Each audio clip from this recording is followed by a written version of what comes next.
சுருக்க இறைவனும் எல்லா இனங்களும் ஜனங்களும் ஒரே குடும்பத்தின் உறுப்பினராய் வாழ்ந்து உம் கற்பனைகளுக்கு கீழ்ப்படிய உதவும்.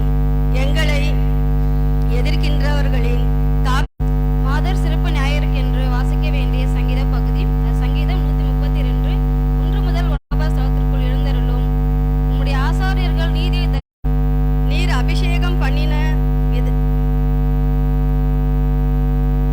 அபிஷேகம் பண்ணுவித்தவனின் முகத்தை உமது தாசனாகிய தாவீது நிமித்தம் புறக்கணியாதிரும். உன் கர்ப்பத்தின் கனியை உன் சிங்காசனத்தின் மேல் வைப்பேன் என்றும் உன் குமாரர் என் உடன்படிக்கையையும் நான் போதிக்கும் என் சாட்சிகளையும்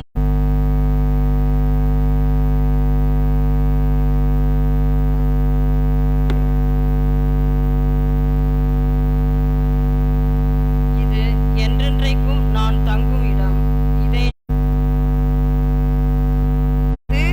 அவனை உன் கையில் ஒப்பு கொடுப்பேன் என்று இஸ்ரவேலின் கடவுளாகிய கர்த்தர் உனக்கு கட்டளையிடுகிறாரே என்றால், அதற்கு பாராக்கு, நீ என்னோடு கூட வந்தால் போவேன், என்னோடு வராவிட்டால் நான் போக மாட்டேன் என்றான். அதற்கு அவன் தவறாமல், நான் உன்னோடு கூட வருவேன், நீ போகிற பிரயாணத்தில் வரும் மேன்மையோ உனக்கு கிடையாமற் போகும். ஒரு ஸ்திரீயின் கையிலே கர்த்தர் சீசராவை ஒப்பு கொடுப்பார் என்று சொல்லிக்கொண்டு தெபோராள் எழுந்து பாராக்கோடு கூட கெதேசுக்கு போனாள்.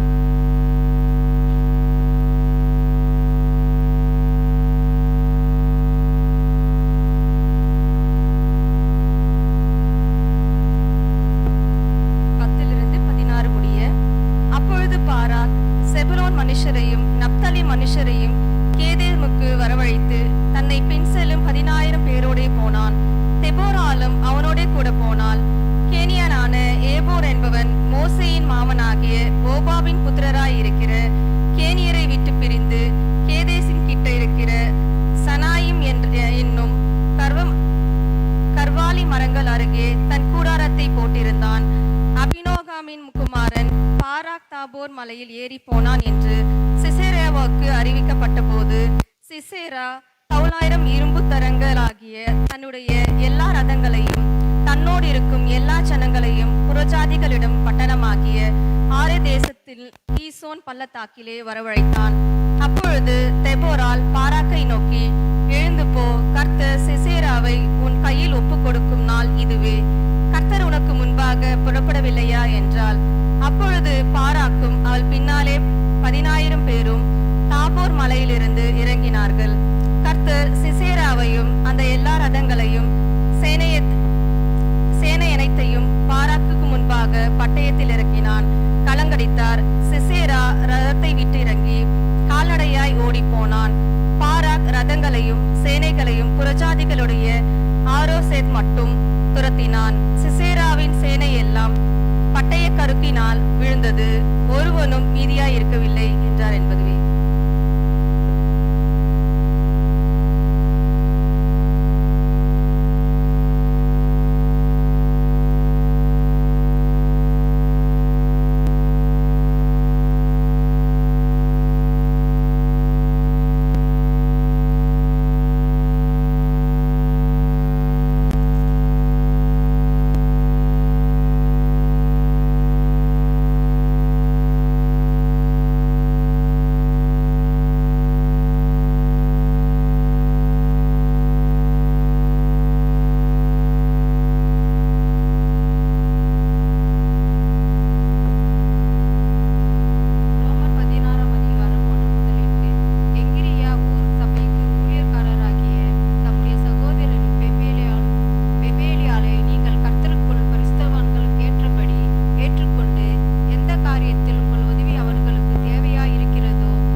தீமோத்தேயு வாழ்த்துங்கள். எங்களுக்காக மிகவும் பிரயாசப்பட்ட மரியாளை வாழ்த்துங்கள். அப்போஸ்தலருக்குள் பெயர் பெற்றவர்களும் எங்கள் முந்தி உள்ளவர்களும் என் இனத்தாரும் என்னுடனே கூட காவலிலே கட்டுண்டவர்களாம் இருக்கிற அன்றியேனிக்கையும் யூனியாவையும் வாழ்த்துங்கள்.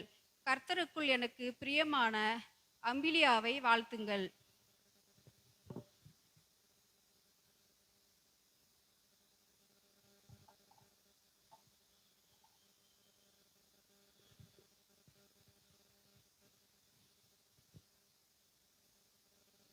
கடவுளின் சபையானது துன்பப்படுகிறபடியால் அப்போஸ்தலர் என்று பெயர் பெறுவதற்கும் நான் தகுதியானவன் அல்ல. நான் இப்போது அடைந்துள்ள நிலைத்திருப்பது கடவுளின் கிருபையினாலேயே.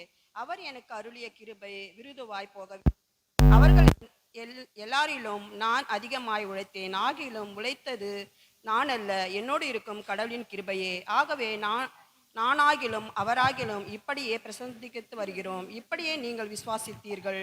மரித்தோரிலிருந்து எழுப்பட்டவர் என்று கிறிஸ்து பிரசங்கித்தபடியால் மரித்தோரின் உயிர்த்தெழுதல் இல்லை என்று உங்களில் சிலர் சொல்வது எப்படி? மரித்தோரின் உயிர்த்தெழுதல் இல்லாவிட்டால் கிறிஸ்துனுடைய எழுப்பப்பட்டவர் இல்லை. கிறிஸ்து எழுப்பப்பட்டவரே இல்லை என்றால் எங்கள் பிரசங்கம் விருதா, உங்கள் விசுவாசமும் விருதா. மரித்தோர் எழுப்பப்பட இல்லை என்றால் கடவுள் எழுப்பினது கிறிஸ்துவை அவர் எழுப்பினார் என்று நாங்கள் கடவுளை பற்றி சாட்சி சொன்னதினால் அவர் விஷயமாய் பொய் சாட்சி சொல்கிறவர்களாய் காண்கிறோமே என்றார்.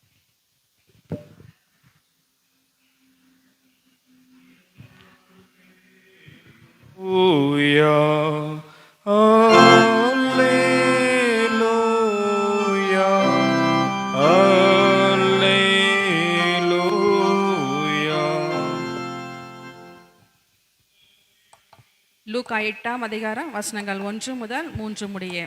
ஆண்டவரே, உமக்கு மகிமையுண்டாவதாக.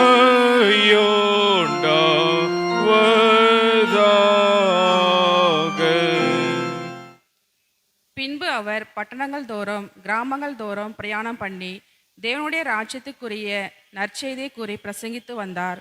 12 அவருடைய கூட இருந்தார்கள். அவர் பொல்லாத ஆவிகளையும் வியாதிகளையும் நீக்கி குணமாக்கின சில ஸ்திரீகளும் 7 பிசாசுகள் நீக்கின மகத்தினால் எண்ணப்பட்ட மரியாளும் ஏரோதின் காரியக்காரனான சூசாவின் மனைவியாகிய யோவன்னாலும் சூசன்னாலும் தங்கள் ஆஸ்திகளால் அவளுக்கு ஊழியம் செய்து கொண்டு வந்த மற்ற அநேக ஸ்திரீகளும் அவருடனே கூட இருந்தார்கள் என்றார். நற்செய்தி பகுதி படித்து முடிந்தாயிற்று. கிறிஸ்துவே உமக்கு ஸ்தோத்திரம். ஆண்டவருடைய வாழ்வை அருளும் திருமொழிகளை படிக்க கேட்ட நாம் அதற்கு மறுமொழியாக நமது விசுவாசத்தை பாடல் புத்தகத்தில் 24வது பக்கம் உள்ள நிசையா விசுவாச பிரமாணத்தின் வழியாக அறிக்கை செய்வோம். 24வது பக்கம். ஒரே கடவுளை விசுவாசிக்கிறேன். இவர் வானத்தையும் பூமியையும் காணப்படுகிறதும் காணப்படாதும் ஆகிய எல்லாவற்றையும் சிருஷ்டித்தவர், சர்வத்திற்கும் அல்ல பிதாவுமானவர். ஒரே ஆண்டவராக இயேசு கிறிஸ்துவை விசுவாசிக்கிறேன். இவர் கடவுளுடைய ஒரே பேரான குமாரன், சர்வ காலங்களுக்கு முன்னே பிதாவென்று பிறந்தவர், சிருஷ்டிக்கப்பட்டவர் அல்ல, பிறந்தவரே. கடவுள் என்று கடவுள், மெய்யான கடவுள் என்று மெய்யான கடவுள், பிதாவோடு ஏக வஸ்துவானவர். இவரை கொண்டு எல்லாம் சிருஷ்டிக்கப்பட்டன. ஒரு மனிதராகி நமக்காகவும் நம்ம ரட்சிப்பு நிமித்தமாகவும் பரலோகத்து இறங்கி பரிசுத்த ஆவியினால் கன்னிமேடத்தில் அவதரித்து மனிதனானார். பொந்து பிலாத்தின் கீழ் நமக்காக சிலுவையில் அறையுண்டு மரித்து அடக்கம் பண்ணப்பட்டார்.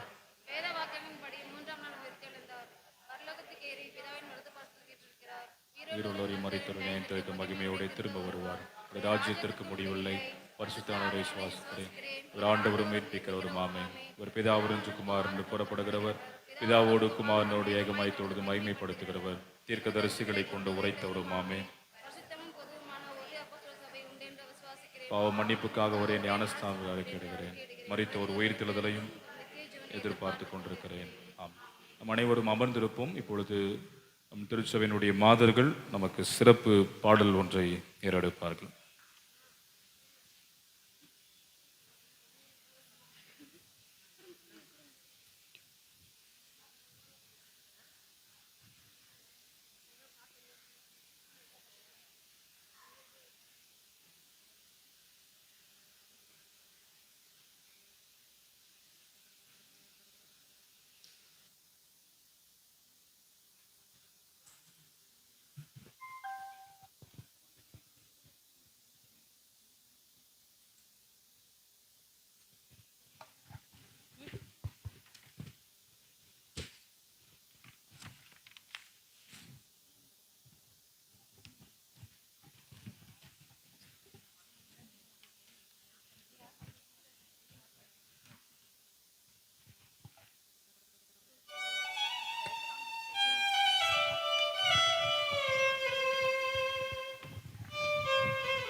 சிறப்பான பாடலை வழங்கின மாதர் அனைவருக்கும் வாழ்த்துக்களும் ஜெபங்களும்.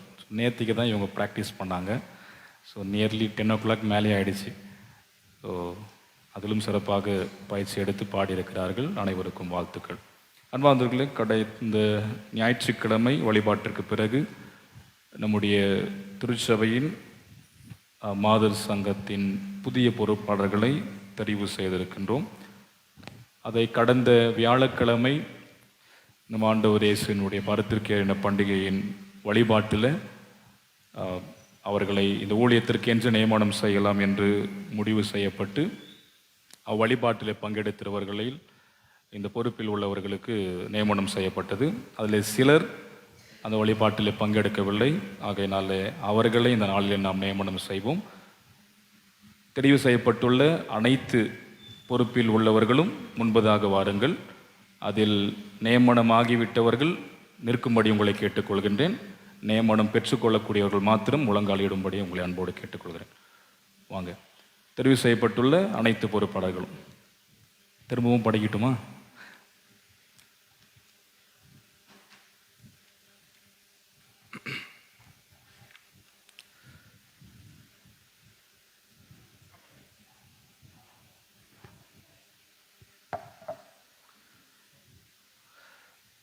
நான் படிக்கிறேன். வாங்க. யாரெல்லாம் நியமனம் ஆனீங்களோ அவங்க அப்படியே நில்லுங்க. நியமனம் ஆகாதவங்க மாத்திரம் இறுதியாக முழங்கால் படிக்கலாம். உங்களுக்கு மட்டும் இன்ஸ்டாலேஷன்.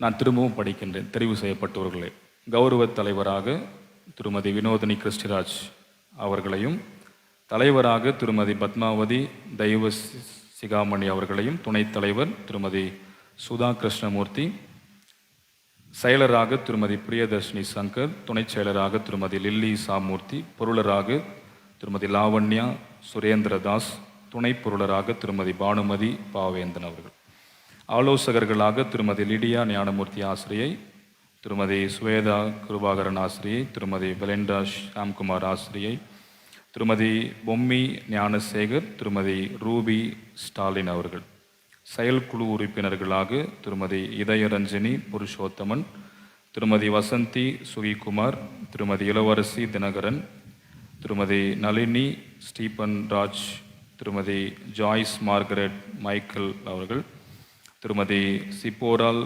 நாகராஜ், திருமதி சரஸ்வதி ஈஸ்வரன் அவர்கள்.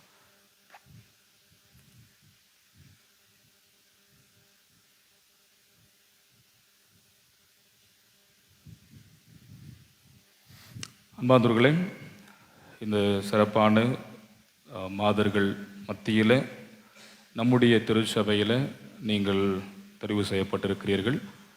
இந்த ஊழியத்தை, இது ஆண்டவர் வழங்கின ஊழியம் என்கின்ற உணர்வோடு இதை ஏற்றுக்கொண்டு இந்த 2 ஆண்டு காலத்தில் திருச்சபையோடு, திருச்சபையினுடைய ஆயர், பொறுப்பாளர்கள், மூப்பர்கள் திருச்சபையோடு இணைந்து உங்களுடைய இந்த மாதர் ஊழியத்தை நீங்கள் செய்ய மனதாக இருக்கிறீர்கள் என்றால், கடவுளின் துணையால் அப்படி செய்ய மனதாயிருக்கிறோம் என்று சொல்லுங்கள். சரி.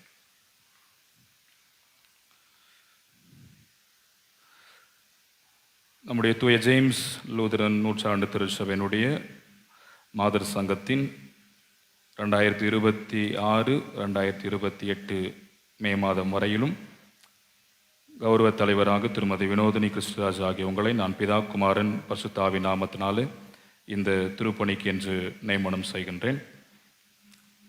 ஆலோசகராக திருமதி லிடியா ஞானமூர்த்தி ஆசிரியர் ஆகிய உங்களை நான் பிதா குமாரன் பரிசுத்தாவின் நாமத்தினாலே இந்த திருப்பணிக்கு என்று நியமனம் செய்கின்றேன். செயற்குழு உறுப்பினராக திருமதி வசந்தி சுகிகுமார் ஆகிய உங்களை நான் பிதா குமாரன் பரிசுத்தாவின் நாமத்தினாலே இந்த திருப்பணிக்கு என்று நியமனம் செய்கின்றேன். திருமதி இளவரசி தினகரன் ஆசிரியர் ஆகிய உங்களை நான் பிதா குமாரன் பரிசுத்தாவின் நாமத்தினாலே இந்த திருப்பணிக்கு என்று நான் நியமனம் செய்கின்றேன். திருமதி நளினி ஸ்டீபன் ராஜ் ஆகிய உங்களை நான் பிதா குமாரன் பரிசுத்தாவின் நாமத்தினாலே இந்த திருப்பணிக்கு என்று நான் நியமனம் செய்கின்றேன். திருமதி சரஸ்வதி ஈஸ்வரன் ஆகிய உங்களை நான் பிதா குமாரன் பரிசுத்த ஆவி நாமத்தினாலே இந்த திருப்பணிக்கு என்று நியமனம் செய்கின்றேன். நீங்கள் அழைக்கப்பட்டபடியே இந்த திருப்பணியை செய்யுங்கள். ஆண்டவருக்குள் உங்கள் உழைப்பு விருதாவாயிராது என்று அறிந்து ஆண்டவருடைய ஊழியத்தில் எப்பொழுதும் பெருகி உறுதி உள்ளவர்களாயும் அசையாதவர்களுமாய் நிலைத்திருங்கள். ஆண்டவருடைய தெய்வீகமான சமாதானம் உங்களோடும் உங்கள் திருப்பணியோடும் என்றும் தங்கியிருந்து ஆண்டவர் உங்களை ஆசீர்வதித்து காத்தருள்வாராக. ஆமென். ஜெபம் செய்வோம். எங்கள் அன்பின் நல்ல ஆண்டவரை இரக்கமுள்ள பிதாவே, நன்றி கலந்த இருதயத்தோடு உம்மை நாங்கள் நோக்கி பார்க்கிறோம். எங்கள் திருச்சபையினுடைய மாதர் சங்கத்தின் இந்த 2 ஆண்டுக்குரிய புதிய பொறுப்பாளர்களை நியமனம் செய்கின்ற மேலான சந்தர்ப்பத்தை இந்நாளிலும் இறைவன் நீர் உருவாக்கி கொடுத்ததற்காக நன்றி செலுத்துகின்றோம். இன்றைய நாளிலும் ஆண்டவரே, உமது திருப்பீடத்திற்கு முன் முழங்கால் படியிட்டு கொன்றும் கடந்த நாட்களில் நியமனம் பெற்று இப்பொழுது நின்று கொண்டிருக்கின்ற அன்பு அடியார்களை கர்த்தராகிய இறைவன் ஆசீர்வதியும். அனைவரோடும் தெய்வீகமான அருள் கரம் நிறைந்திருக்கட்டும். இது ஆண்டவரால் கிடைக்கப்பெற்ற அற்புதமான பொறுப்பு என்பதை உணர்ந்து கொண்டு இது ஆண்டவருடைய மக்களுக்கு செய்ய வேண்டிய பொறுப்பு ஊழியம் என்பதை உணர்ந்து சிறப்போடு இவர்கள் செய்யக்கூடியதான ஆற்றலையும் பலனையும் நீர் தர வேண்டும் என்று சொல்லி நாங்கள் வேண்டிக் கொள்கின்றோம். உம் பார்வையில் இதை சிறப்போடு இவர்கள் நிறைவேற்றி நீர் தரும் ஆசீர்வாதங்களை தங்கள் வாழ்க்கையிலே இவர்கள் அனைவரும் மிகுதியாக பெற்றுக்கொண்டு வாழ ஆண்டவனை அருள் புரிவீராக. எங்கள் ஆண்டவர் இயேசுவின் வழியை வேண்டிக் கொள்கிறோம். எங்கள் அன்பின் பிதாவே, ஆமென். நம் ஆண்டவர் இயேசுவின் கிருபை, தாயும் தந்தையும் ஆகிய கடவுளின் அன்பு, நம்மோடு என்றும் வாழ்பவராகிய தூய ஆவியானவரின் நட்புறவு என்றும் உங்களோடு தங்கியிருந்த ஆண்டவராகிய இறைவன் உங்களை நிறைவோடு வழிநடத்தி ஆசீர்வதித்து காத்தருள்வாராக. ஆமென். வாழ்த்துக்கள். இன்னும் 2 பேர் இந்த வழிபாட்டில் எப்படியாவது எல்லாரும் வாங்கன்னு சொல்லிச்சு. ஆனால் இன்னும் 2 பேர் நியமனம் பெற வேண்டும். அன்பார்ந்தவர்களே, இந்த சிறப்பான மாதர் ஞாயிற்றுக்கிழமையில் நம் மத்தியில் ஆண்டுடைய இறை செய்தியை பகிர்வதற்காக வருகை புரிந்திருக்கின்ற ஐரம்மாவை பற்றி உங்கள் எல்லாருக்கும் நல்லாவே தெரியும் என்று நான் ஆழமாக நம்புகின்றேன். நான் முன்னாடியே சொன்ன மாதிரி நம்முடைய ஆம்பூர் சபை சங்கத்தினுடைய தலைவர் அருள் திரு LSD கிளாட்சன் பிரேம்குமார் ஐயருடைய அன்பு மனைவி. அதே போன்று நம்ம இடத்துல IELTSல டீக்கனஸ் என்று சொல்வார்கள், இறையல் பயின்றவர்கள், BTH பேச்சுலர் ஆஃப் தியாலஜியை ஐயருங்களை மாதிரியே முடித்தவர்கள். ஸோ ஐயரம்மா அவர்களும் முடித்திருக்கிறார்கள். CSA இருந்திருந்தால் தென்னிந்திய திருச்சபையில் அவங்களுக்கு அருட்பொழிவு கொடுத்துப்பாங்க.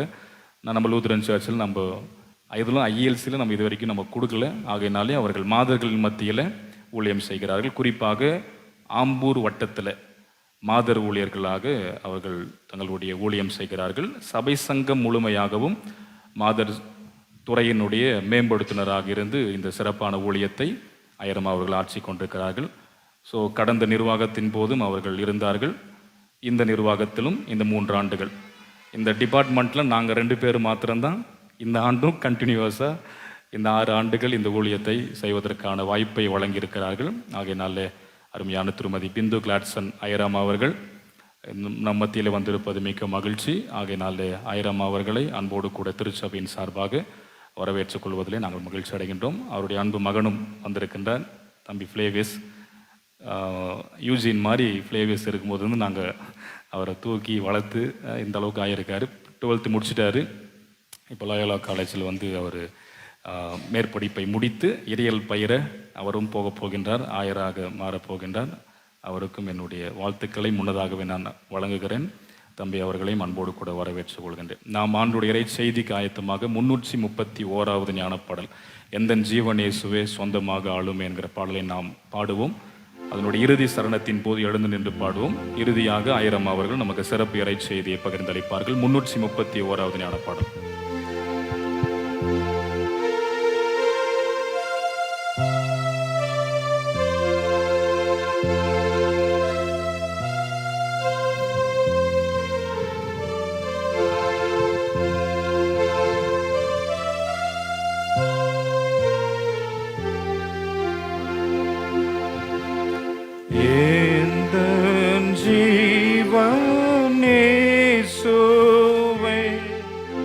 சொந்தமாக ஆளுமே ஏந்தன் கால நேரமும் நீர் கை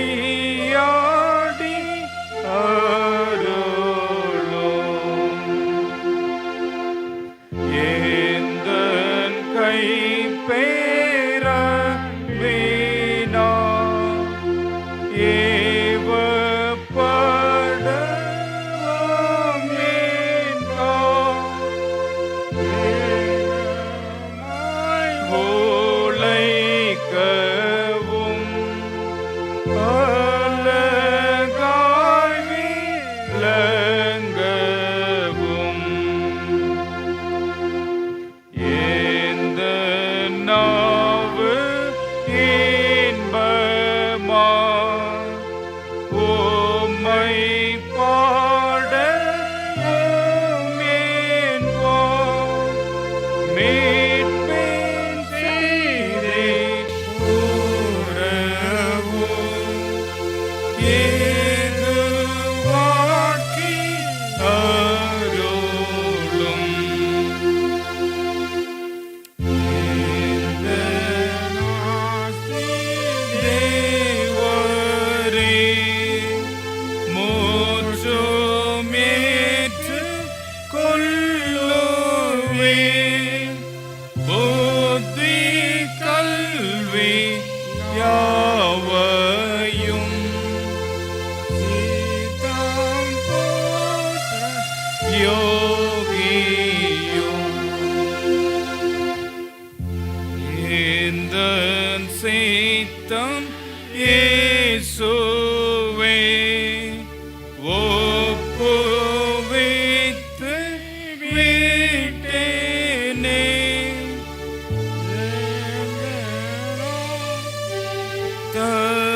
தங்குவேன் அதை நித்தம் ஆளுவேன். திருப்பாதம் பற்றினே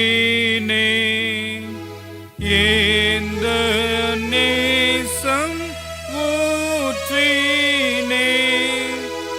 என்னையே சமூலமா தத்தம் செய்து உமக்காய். ஆமென். ஜெபிப்போம். நல்ல இயேசுவே ஆண்டவராய், இந்த காலை வேலைக்காக நாங்களுக்கு நன்றி செலுத்துகிறோம். மாதர் ஞாயிறாக கொண்டாடுகிற இந்த நாளிலே நாங்கள் ஒன்றாக கூடி வந்து உமது வசனத்தை தியானிக்கவும் மகிமைப்படுத்தவும் அதை நாங்கள் கேட்டு எங்களோட திருச்சபைக்கு மட்டுமல்ல எங்களோட தேசத்துக்கும் எங்களோட சமூகத்துக்கும் நாங்கள் ஒரு மாதிரியாக ஒரு முன்மாதிரியாக வாழும்படி எங்களை ஒவ்வொருத்தரையும் மறந்து பலப்படுத்த வேண்டும் என்று ஜெபிக்கிறோம். திருச்சபை நாயருக்காக, குடும்பத்துக்காக, திருச்சபையின் பொறுப்பாளர்களுக்காக மற்றும் மாதர் சங்கத்துக்காக, மாதர் சங்கத்தின் பொறுப்பாளர்களுக்காக, சண்டே கிளாஸ், வாலிப சங்கம் ஒவ்வொருத்துக்காகவும் நாங்கள் ஜெபிக்கிறோம். கடவுளுடைய ஊழியத்துக்கென்று திரஞ்செடுக்கிற ஒவ்வொரு டிபார்ட்மெண்ட்டும் கிருபை கூட இருந்து வழிநடத்தி இந்த திருச்சபை இவ்வளவும் அபரிதமாய் ஆசீர்வதித்து கொண்டிருக்கிற கிருபைக்காக நாங்கள் நன்றி செலுத்துகிறோம்.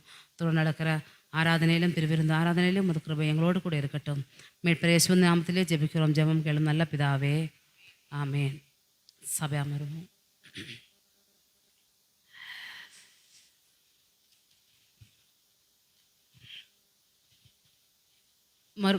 மீண்டும் ஒரு மாதர் ஞாயிறு காண செய்த கடவுளுக்கு நன்றி. அதே மாதர் ஞாயிறில் திரும்பவும் கடவுளுடைய வசனத்தை கூறும்படியாக என்னை அழைத்த திருச்சபை நாயர் பொறுப்பாளர்கள், மாதர் சங்க பொறுப்பாளர்கள் அனைவருக்கும் என்னுடைய குடும்பத்தின் சார்பாக நன்றியையும் ஸ்தோத்திரங்களையும் நான் தெரிவித்துக் கொள்கிறேன். எப்போவுமே திருச்சபையில் மாதர் சங்கம் என்று சொன்னால் அது தனி ஒரு ஸ்பெஷல் தான் எப்போவுமே. ஏன்னா நமக்கு ஒரு நாள் வருஷத்தில் ஒரு நாள் நமக்கு கொடுக்கும்போது அதனுடைய பெஸ்ட்டு செய்யணுன்றது நம்மளை எப்போவுமே நினைக்கும்.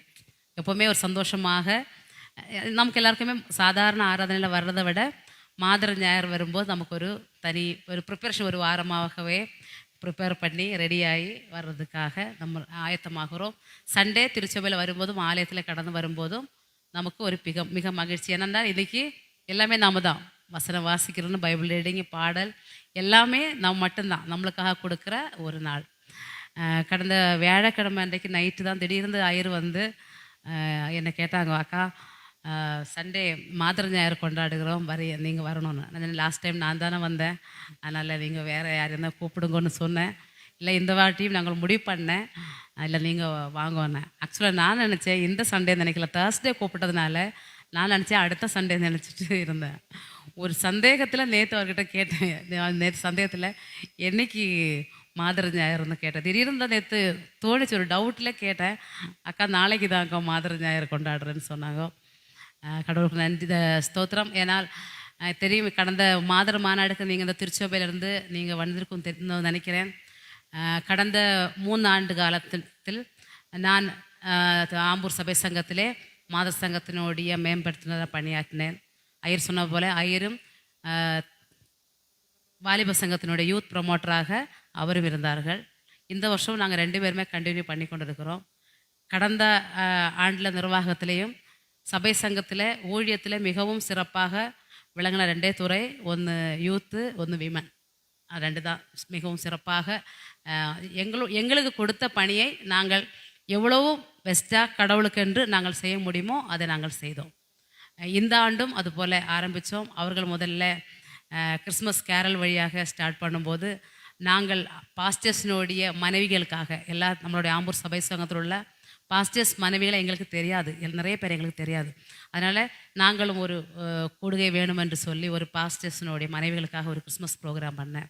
அதுக்கப்புறம் கடந்த மே மாதம் 1ஆம் தேதி மாதர் மாநாடு கொண்டாடணும். அநேகமாக இந்த திருச்சபையிலேருந்தும் வந்திருக்கும் நினைக்கிறேன். கிட்டத்தட்ட ஒரு 700 800 கிட்ட பெண்கள் ஒரு 1000 வந்துச்சு. அவ்வளோ எல்லா இடத்துல இருந்துமே 5 வட்டத்தில் இருந்தோம். சென்னை, பெங்களூர் எல்லா இடத்துல இருந்தும் வந்திருந்தோம். இந்த திருச்சபையிலேருந்தும் வந்திருந்தோம். அப்போ கடவுளுடைய ஊழியத்துக்கு என்று எங்கே கூப்பிட்டாலும் போகிறதுக்கு, சந்தோஷமாக போகிறதுக்கு ரெடியாக நிற்கிறது யாருன்னு கேட்டால் பெண்கள் தான். அன்றைக்கி பார்த்தோம், எல்லாமே பஸ் பிடிச்சி வந்தோம், ட்ரெயின் புக் பண்ணி வந்தோம், வேனில் வந்தோம். எல்லாருமே அவ்வளோ சந்தோஷமாக ஒரு இடத்துல எங்களுக்கு என்று ஒரு நாள் கொடுக்கும்போது அந்த இடத்துல சந்தோஷமாக ஒரு நாள் காலையிலேருந்து மத்தியானம் வரைக்கும் மெசேஜ் கேட்டோம். மத்தியானத்துக்கு மேலே அவங்களுடைய கலை நிகழ்ச்சிகள் இப்படி சிறப்பாக கொண்டாடும்படியாக கடவுள் நமக்கு கிருபை செய்தார். கடவுளுடைய ஊழியம் நம்ம எடுத்து செய்யும்போது அதில் நம்ம என்ன செய்ய முடியும், நம்மக்கிட்ட பட்ஜெட் இல்லையே, காசு இல்லையென்னெல்லாம் நினச்சிட்டு இருந்தால் ஒன்றும் செய்ய முடியாது. நான் இது ஆரம்பிக்கும் போது கடந்த 3 ஆண்டு காலம் ஆரம்பிக்கும் போதும் எதுவுமே இல்லாமல் தான் ஆரம்பிக்கும். ஆனால் கடவுள் வழி நடத்துவார். இந்த வாட்டியும் அப்படி தான் ஆரம்பித்தேன். ஆனால் மிகவும் சிறப்பாக நடக்கும்படியாக கடவுள் கிருபை செய்தார். அப்போது கடவுளுடைய சந்நிதியிலே நாம் உண்மையாகவே கடவுளுக்கு அந்த ஊழியம் செய்யும்போது கடவுளுடைய ஆசீர்வாதம் நமக்கு இருக்கும். எப்படி செய்ய முடியும், என்ன செய்ய முடியும், மாதர் சங்கத்தை எப்படி நம்ம முன்னாடி கொண்டு போக முடியும்னு கேள்வி கேட்டுன்னு தான் இருக்க முடியும்.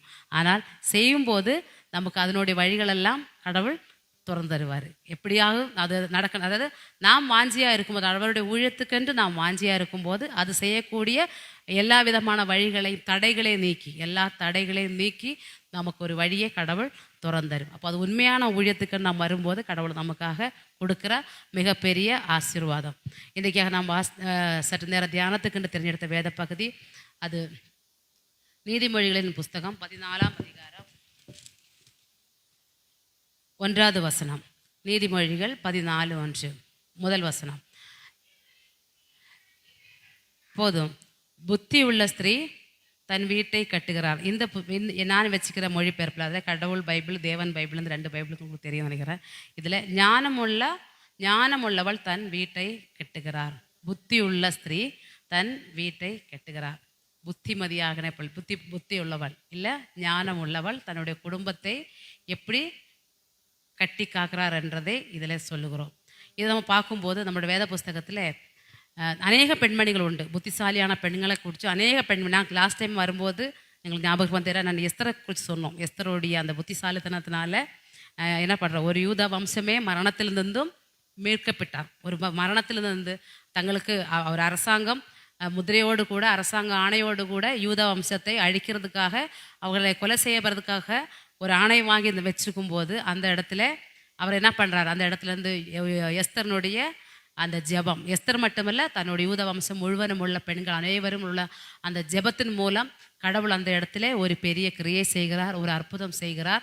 அந்த இடத்துல இருந்து யூத மக்கள் அனைவருமே மீட்கப்படுறதை பற்றி நான் லாஸ்ட் டைம் அந்த மெசேஜ் கொடுத்ததாக எனக்கு ஞாபகம் இருக்கிறது. இன்றைக்கி நான் பார்க்கும்போது ஒரு புத்திமதியாய ஒரு பெண் தன்னை வீட்டை கட்டுகிறார். எப்படி வீட்டை கட்டுறோன்னு சொன்னால் தன்னுடைய குடும்பத்தை, ஏன்னா வீடு கட்டுறதில்லை, வீடு கட்டுறதுன்னு சொல்லும்போது வீடு கட்டுறதை பற்றி, பில்டிங் கட்டுறதை பற்றி இல்லை, தன்னுடைய குடும்பமான வீடு, தன்னுடைய ஃபேமிலி. ஒரு குடும்பம் என்றது ஒரு ஃபேமிலி, ஒரு அழகான ஒரு குடும்பம் என்றது தன்னுடைய வீடு. அந்த குடும்பத்தை நாம் எப்படி கட்டி காப்புறது புத்தியாக, அதாவது எந்த பிரச்சனைகள் வந்தாலும், எந்த சோதனைகள் வந்தாலும் வீட்டில் பல பிரச்சனைகள் நமக்கு வரும். நம்மளுடைய குடும்பங்களில் இருக்கிற பிரச்சனைகள், நோய் நொடிகள், எனக்கு தெரியும் மிகவும் அதிகமாக இன்றைய காலத்தில் பாதிக்கப்பட்டிருக்கிற பிரச்சனை என்னன்னு கேட்டால் பொருளாதார பிரச்சனைகள். பொருளாதார பிரச்சனைகள் நமக்கு உண்டு. இதெல்லாம் நம்ம என்ன பண்ணோம், நம்மளுடைய குடும்பத்தில் அது அதிகமாக பாதிக்குது, நம்மளோட பிள்ளைகளை பாதிக்குது. நம்மளோட டென்ஷன், நம்மளுடைய கோபங்கள் இதெல்லாம் எங்கே கொண்டு காட்டுறோம், நம்ம பிள்ளைகள்கிட்ட காட்டுறோம், குடும்பத்தில் காட்டுகிறோம். இது வரும்போது குடும்பத்தில் உள்ள பிரச்சனைகளும் அதிகமாக கொண்டு போகுது, அதிகமாக பிரச்சனைகளும் கொண்டு போகுது. ஆனால் அதையெல்லாம் கடவுளோட சந்நிதியிலே நாம் வச்சுட்டு ஜெபம் பண்ணி, எதெல்லாம் ஒன்றுமே இல்லை, கடவுளால் கூடாத காரியம் ஒன்றுமில்லை என்று நாம் நினைத்து கடவுளுடைய சந்நிதியில் வந்தால் கடவுள் நமக்கு உண்மையாகவே அது ஆசீர்வாதத்தை நமக்கு கொடுக்கும். அப்போ தான் நம்ம நல்ல அழகான ஒரு குடும்பம், நல்ல ஒரு ஃபேமிலியை நம்மளால் கட்டி நம்மளால் அதை கொண்டு போக முடியும். நாம் கொஞ்சம் சந்தோஷமாக இல்லைன்னா நம்ம பிள்ளைகளும் சந்தோஷமாக இல்லை, நம்மளோட குடும்பமே சந்தோஷமாக இல்லை. அப்படி இருக்கக்கூடாது என்று வசனம் சொல்கிறது. இங்கே நாம் பார்க்கும்போது ஒரு புத்திமதியாய ஒரு பெண் என்னை பற்றி பார்க்க சற்று நேரம் நாம் தியானிப்போம். அது 1 சாமுவேலுடைய புஸ்தகம் 25ஆம் அதிகாரத்தில் நாம் பார்க்கும்போது 25ஆம் அதிகாரம் 3ஆம் வசனம்.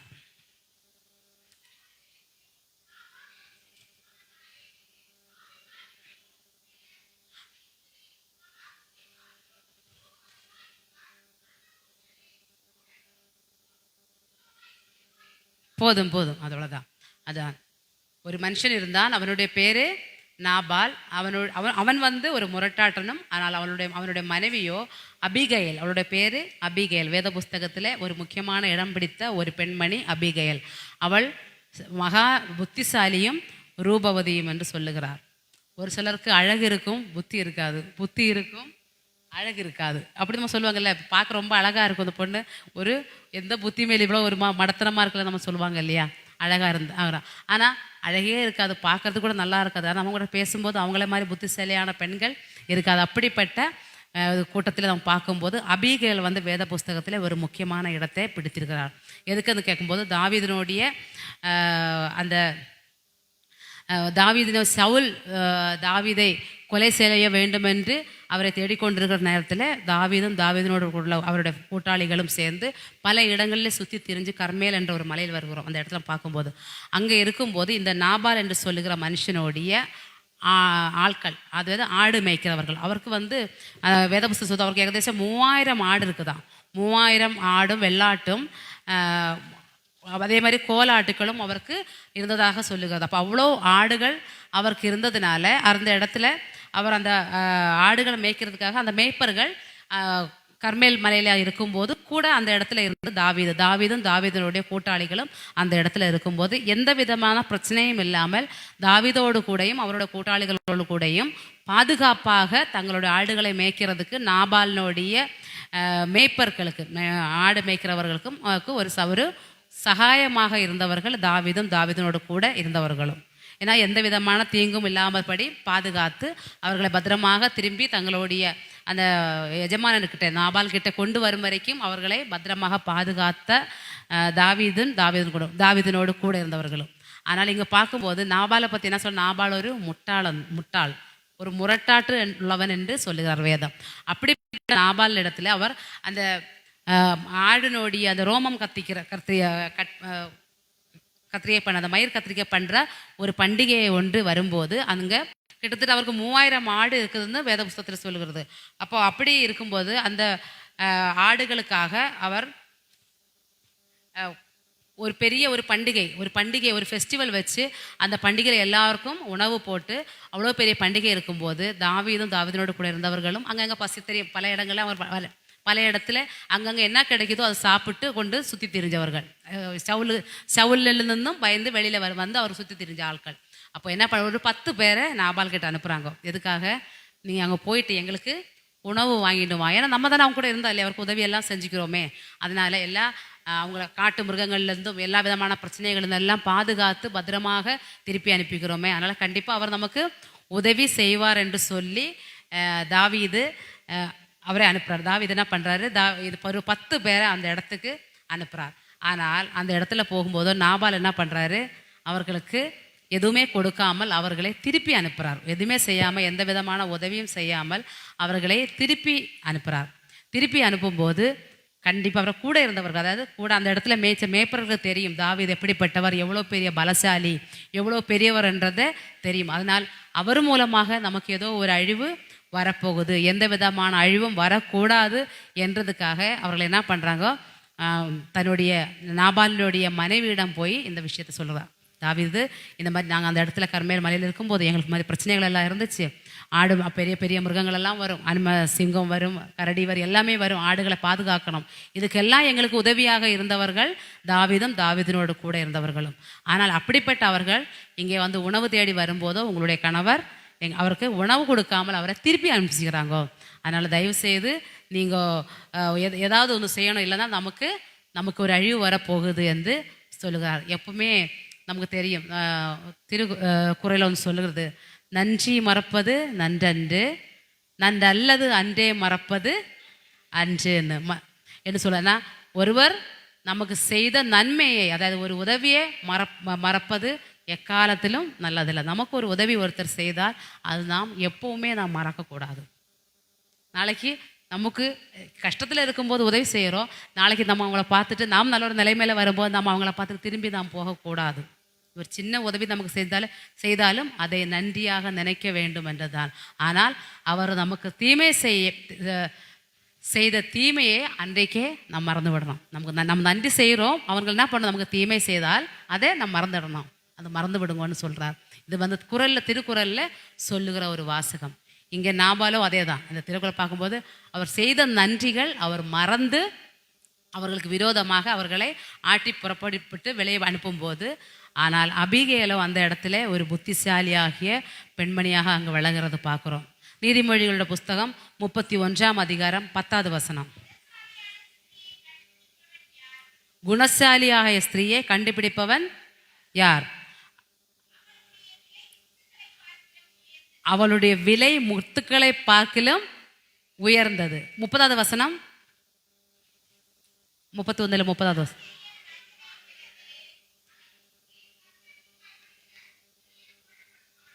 கர்த்தருக்கு பயப்படுகிற ஸ்திரீயே புகழப்படுவார் சொல்லுகிறார். அதே நீதிமொழிகள் 11ஆம் அதிகாரம் 22வது வசனம். நீதிமொழிகள் 11:22.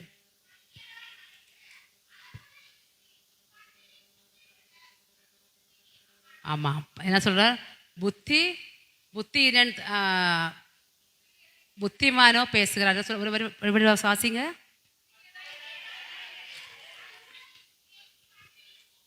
பன்றியின் மூக்கில் உள்ள பொன் மூக்குத்தின்னு சொல்லுகிறார். 31:10 புத்தியுள்ள ஸ்திரீ எப்படியா இருக்கும்?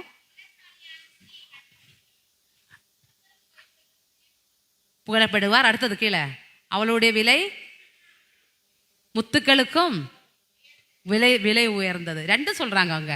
புத்தி உள்ள பெண் எப்படி இருக்குவாளாம்? அவள் முத்துக்களுக்கும் மேலே உயர்ந்ததா இருக்கும். புத்தி இல்லாத பெண்மணி எப்படி இருக்கும்? பன்றியோட மூக்குத்தி பட. ஏன்னா பன்றி எப்பவுமே எங்கே இருக்கும்? பன்றி எப்பவுமே எந்த இடத்துல இருக்கும்?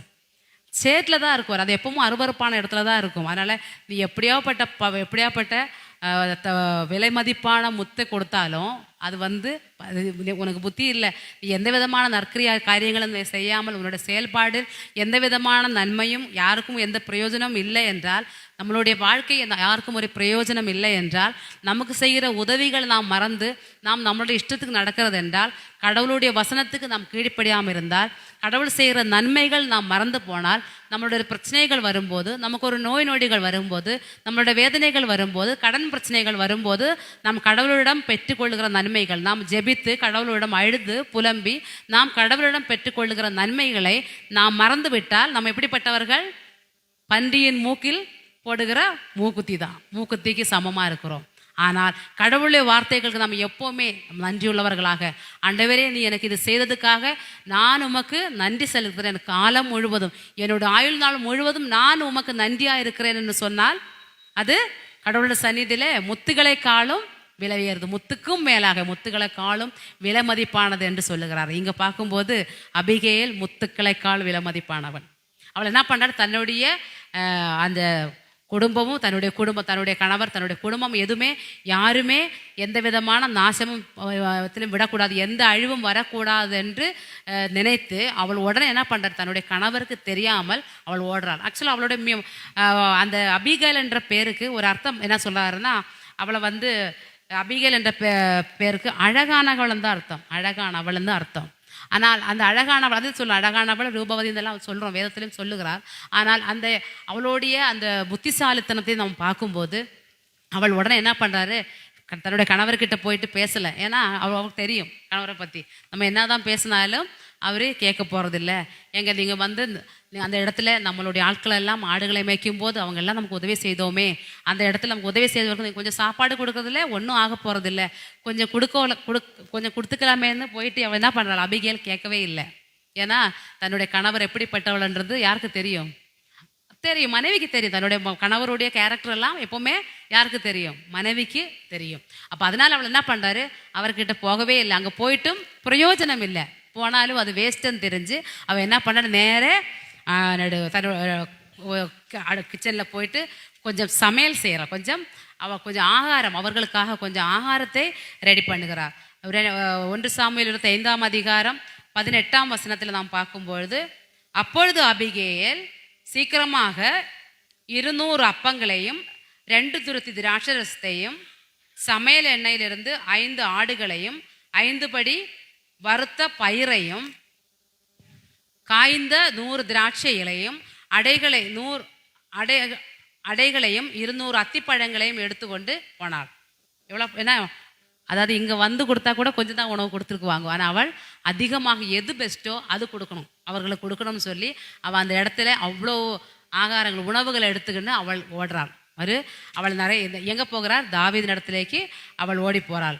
அவளை உடனே தாவீதை போய் பார்த்துட்டு, தாவீதை கண்ட உடனே அவள் திடீர்னு அந்த இதில் குதிரையில் மேலே இறங்கி அவள் முகங்கொப்புற விழுந்து அவர்கிட்ட மன்றாடுகிறார். என்னன்னு சொல்லணும்னா, கர்த்தர் நீ ஜீவனுள்ள 26ஆம் அதிகார வசனம் படிக்கும்போது, கர்த்தர் ஜீவனுள்ள என்பதும் நீ ஜீவனோடு இருக்கிறார் என்பதும் எவ்வளோ நிச்சயமோ அவ்வளோ நிச்சயமே. நீங்கள் என்ன பண்ணுங்க, கடவுளுடைய சந்நிதியில் நீ எப்படிப்பட்டவர்னு எனக்கு தெரியும், கடவுளுடைய அருளால் நீ அருளாசை பெற்றவர்னு எனக்கு தெரியும், உன்னில் வல்லமை இருக்கிறது எனக்கு தெரியும், கடவுளுடைய வல்லமை உன்னில் இருக்கிறது எனக்கு தெரியும்.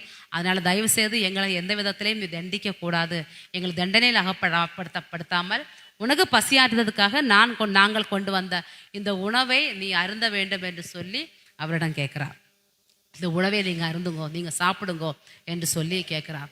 ஏனென்றால் என்ன வரக்கூடாது, தங்களுக்கு ஒரு அழிவு வரக்கூடாது, தங்களுடைய குடும்பத்துக்கும் தங்களுடைய தேசத்துக்கும் தங்களுடைய கூட்டாளிகளுக்கும் அழிவு வரக்கூடாதுன்னு சொல்லி யார் வந்து கேட்குறார், அபிகேலுடைய புத்திசாலித்தனம். அவள் ஞானம் உள்ளவள், விவேகம் உள்ளவள். தன்னுடைய குடும்பத்துக்காக தன்னுடைய கணவரிட போய் கேட்கல, எதனா ஒரு பிரச்சனை வருது நீங்கள் வாங்கோ, அவரு நம்மளை எதனா பண்ணிட போகிறதுன்னு கேட்காமல் அவளே எல்லா உணவும் தயாரித்து எடுத்துக்கொண்டு போய் கொடுத்து அவரிடம் போய் பேசுகிறார். அது மட்டுமல்ல, அவள் சொல்கிறது என்னன்னா, ஜீவனுடைய கடவுள் தான், நீ கடவுளுடைய அந்த ஜீவனுள்ள கடவுளுடைய இதில் நீ இருக்கிறேன்னு சொல்லது மட்டுமல்லாமல் அவள் சொல்கிறார், கர்த்தர் ஜீவனுள்ளவர் என்பதும் நீ ஜீவனோடு இருக்கிறது என்பதுக்கும் எவ்வளோ நிச்சயமோ அதுபோல அவ்வளோ நிச்சயமே. அதனால் உமது அடியானாய எங்களுக்கும் அந்த ஆசீர்வாதத்தை நீ கொடுக்க வேண்டும் என்று சொல்லி பார்க்கலாம். அந்த 25ஆவது அதிகாரம் நம்ம முழுவதுமாக படிக்கும்போது அபிகேலுடைய அந்த புத்திசாலித்தனத்தினை பற்றியும் தாவீது அவள் கொடுத்த ஆசீர்வாதத்தை பற்றியும் நமக்கு அவட தெரியும். மாத்திரமல்ல, நீ உயிரோடு இருக்கும் நாளெல்லாம் ஒரு தீங்கும் காண்பதில்லை என்று அவரை சொல்கிறார். தாவீது கிட்ட சொல்ல, நீ உயிரோடு இருக்கிறதுனால உனக்கு எந்த தீங்கும் வராது, கர்த்தர் உன்னோடு இருக்கிறதுனால உனக்கு எந்த தீங்கும் வராதுன்னு சொல்லுகிறார். அப்போது அபிகேலிடம் தாவீது பேசி அவளுக்கு ஒரு ஆசீர்வாதத்தை கொடுக்கறதாக பார்க்குறோம்.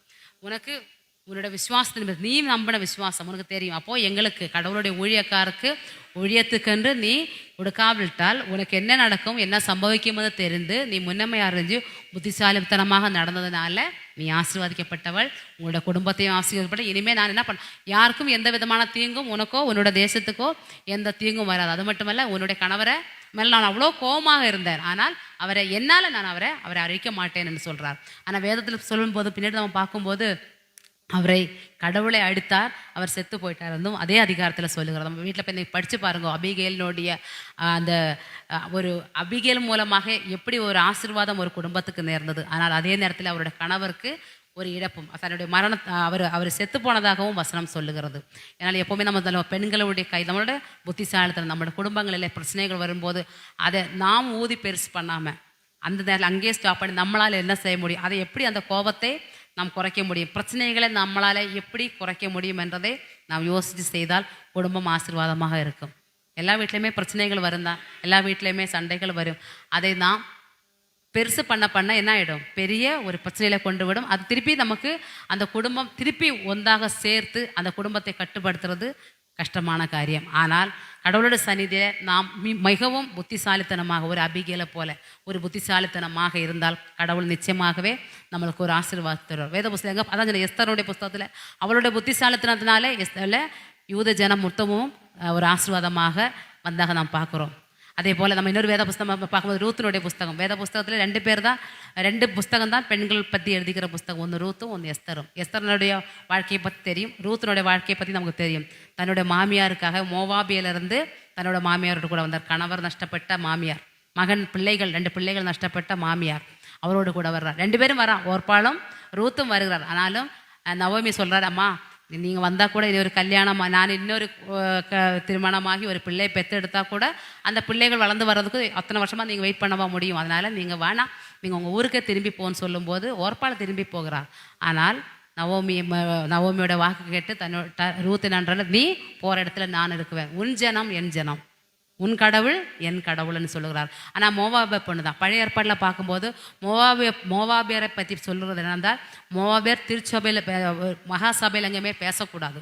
அவருக்கு அவரை வந்து ஒடுக்கப்பட்டவர்களாக, அவருக்கு எந்த விதமான அங்கீகாரமும் இல்லாத, சபையில் வரவோ பேசவோ கூடாத தள்ளப்பட்ட மக்களாக இருந்த மோவாபியர். ஆனால் அதே இடத்துல தன்னோட மாமியாருடைய வாழ்க்கைக்காக தன்னோட மாமியாரை தனிமைப்படுத்தக்கூடாது என்று சொல்லி தன்னோடு கூட வந்த ரூத்துக்கு கிடைச்ச ஆசீர்வாதம் என்ன, போவாஸ் என்ற ஒரு கணவரே அவளுக்கு கிடைக்கிறார். அது மட்டுமல்ல, நம்மளுடைய வம்சத்தில் பார்க்கும்போது அவளும் அந்த வம்சத்தில் மோவாவே பெண்ணாய ரூத்தின் வம்சத்தில் தான் போவாஸ் மூலமாக பார்க்கும்போது அந்த வம்சத்தில் யார் பிறந்திருக்கிறது, இயேசு சாமி பிறக்கக்கூடிய ஒரு பிளஸ்ஸிங்.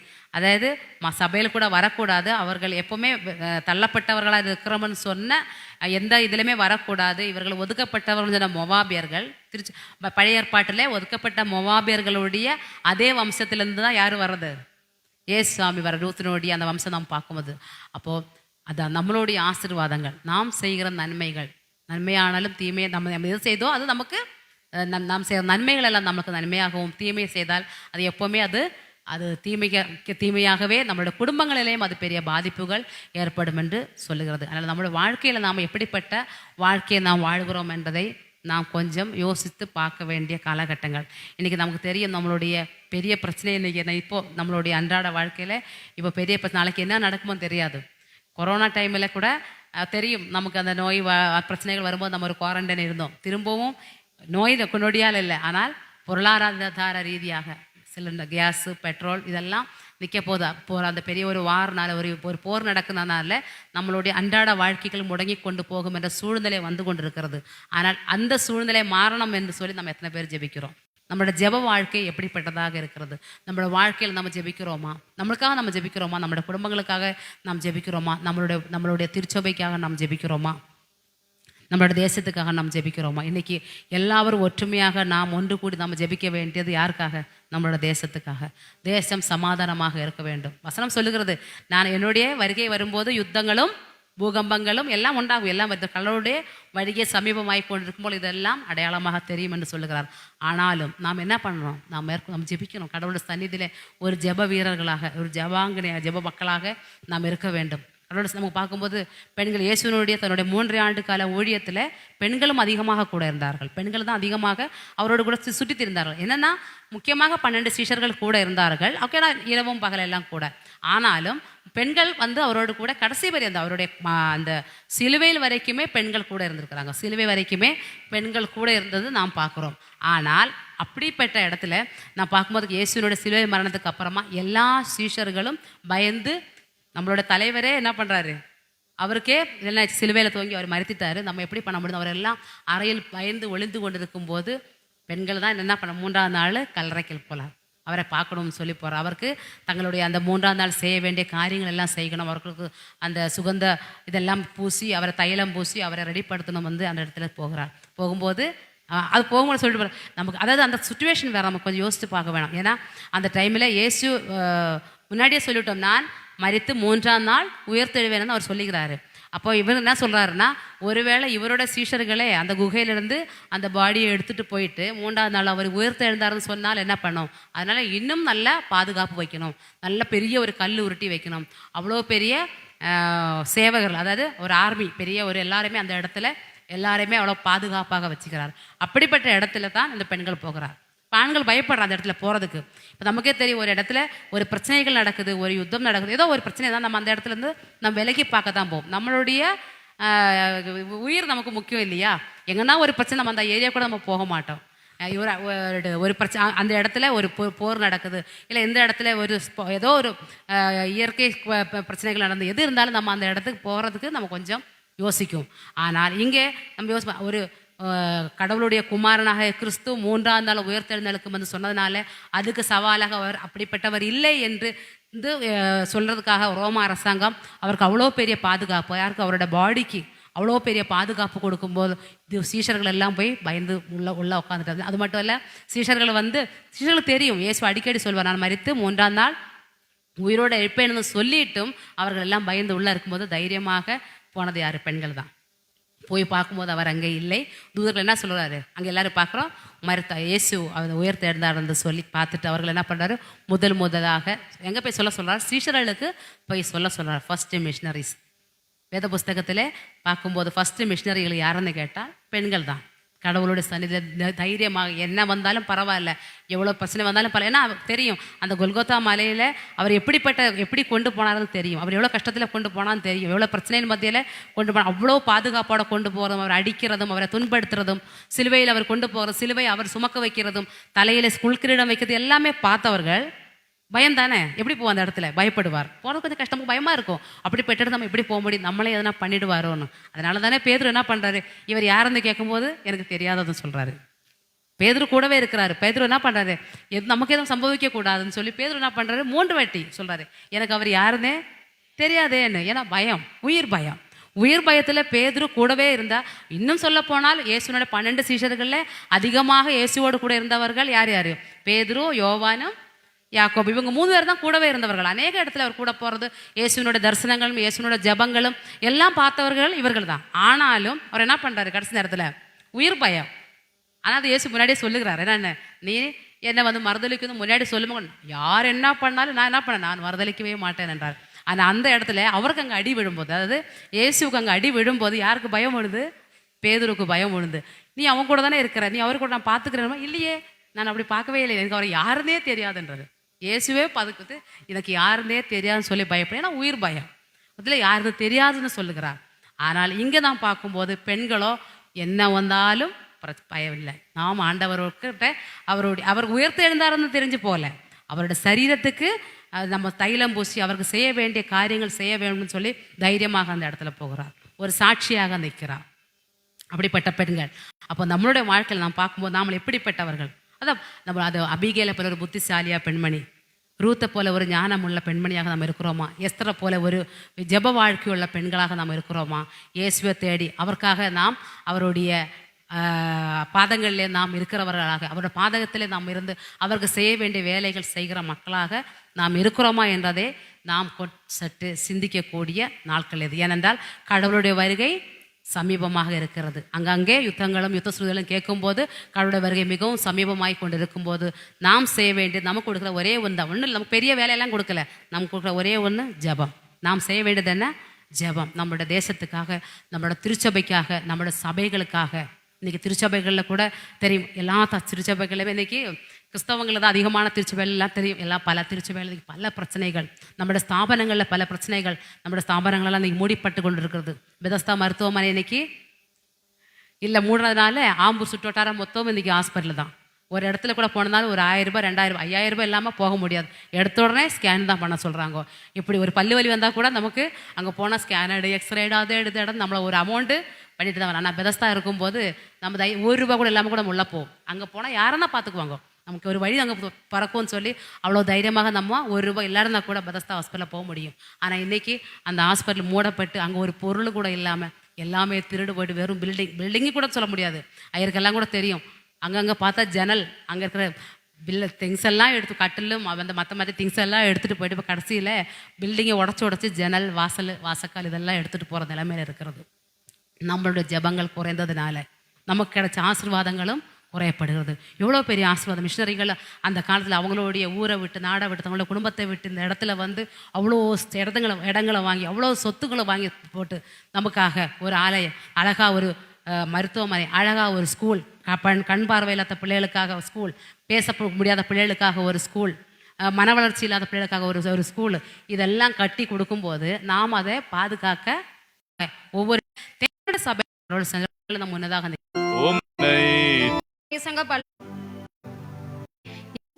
மாதர்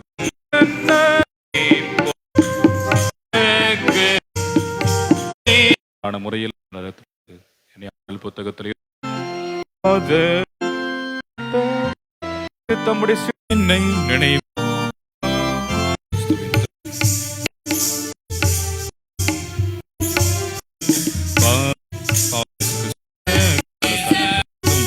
நம் ஆண்டவராக